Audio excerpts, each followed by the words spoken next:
In India, cows for many are symbols of life and sustenance.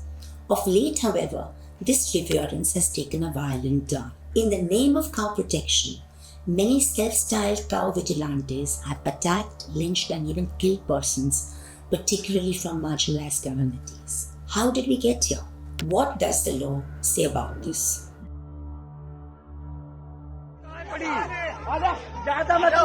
Cow vigilantism refers to individuals or groups taking the law into their own hands, often resorting to violence under the pretext of protecting cows. This phenomenon has escalated in the last decade, fueled by a mix of religious fanaticism, political opportunism, and digital extremism. Let's take a step back. Cows have been central to the dominant Hindu culture in the subcontinent for centuries.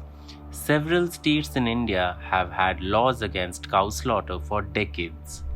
Even the Indian Constitution, specifically through Article 48, under the directive principles of state policy, directs the state to take steps to prohibit the slaughter of cows, calves, and other draught cattle. However, since 2014, the enforcement of these laws has taken an aggressive, extrajudicial form, where self-proclaimed Gau Rakshaks attack cattle traders, transporters, sometimes even unfairly targeting people of storing or consuming beef. Since 2015, India has witnessed a disturbing surge in cow vigilante violence. Here are just a few cases that shook the nation.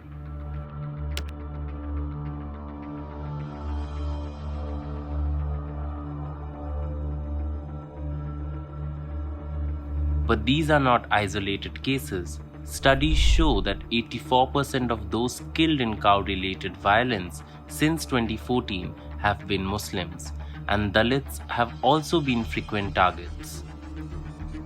What's terrifying is it keeps on spreading wider and wider, almost as if it's getting normalized.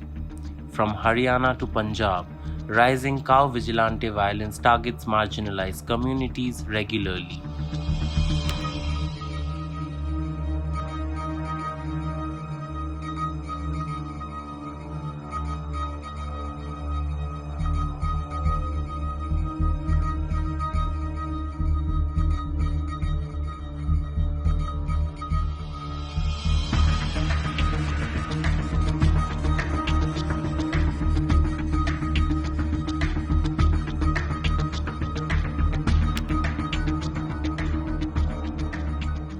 But what does the law say? Is cow vigilantism legal? Absolutely not. India is a constitutional democracy where the rule of law prevails. But loopholes in legal enforcement and state complicity have allowed these crimes to continue unchecked. In 2018, the Supreme Court of India delivered a landmark ruling, Tehseen Poonawalla versus Union of India, categorically stating that lynching and mob violence are creeping threats that may gradually take on the shape of a typhoon-like monster. The court issued strict guidelines, including the setting up of police monitoring cells with high-ranking police officers, setting up special courts, and holding police responsible for inaction. However, the implementation of these guidelines has been patchy. Given the continued violence, activists and legal experts recently approached the Supreme Court again, urging it to ensure proper enforcement of its own 2018 guidelines. They sought a nationwide mechanism to monitor lynching cases, a uniform compensation policy for victims, and stricter accountability for state inaction. But in a disappointing turn, the Supreme Court refused to issue fresh nationwide directives, calling it unfeasible. Instead, the court advised that concerns about compensation and enforcement should be addressed through individual petitions in relevant high courts, as law and order is a state subject.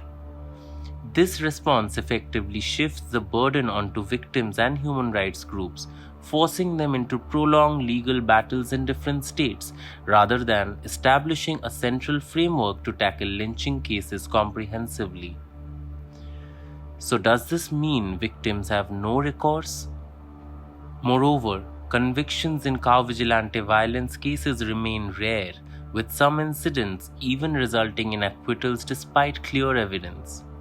In several cases, crucial evidence is either not documented or not collected properly, making convictions nearly impossible. The problem is attitudinal in our law enforcement within our police force, the same police force that we depend upon to implement Supreme Court guidelines. A recent study, the State of Police Report 2025, gives us some staggering figures. 38% of the close to 9,000 police personnel surveyed in the study actually support violent punishment by mobs to suspects of cow slaughter. The victims of cow vigilantism are almost always from marginalized communities: Muslims, Dalits, and Adivasis. These attacks aren't just about cattle, they are about control, power, and intimidation. For instance, historically, many Dalits have been working in the leather and meat industries, which makes them easy targets. In 2016, 4 Dalit men were stripped, tied to a car, and beaten in Gujarat's Una for skinning a dead cow. The incident led to massive protests and a Dalit uprising. Social media has also played a huge role in amplifying cow vigilantism. Platforms like Instagram and Facebook have been used to not only spread hate, but also to raise funds for violent vigilante groups. Videos of lynchings often go viral, glorifying the attackers. Some vigilantes have even been garlanded and hailed as heroes by politicians and religious groups.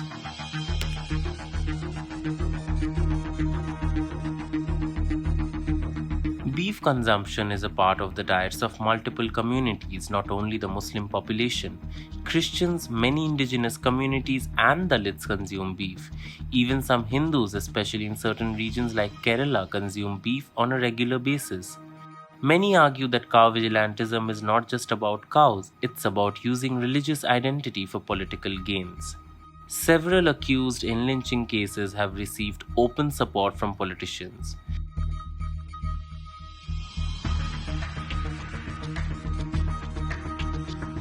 This emboldens vigilante groups and creates an atmosphere where violence is normalized.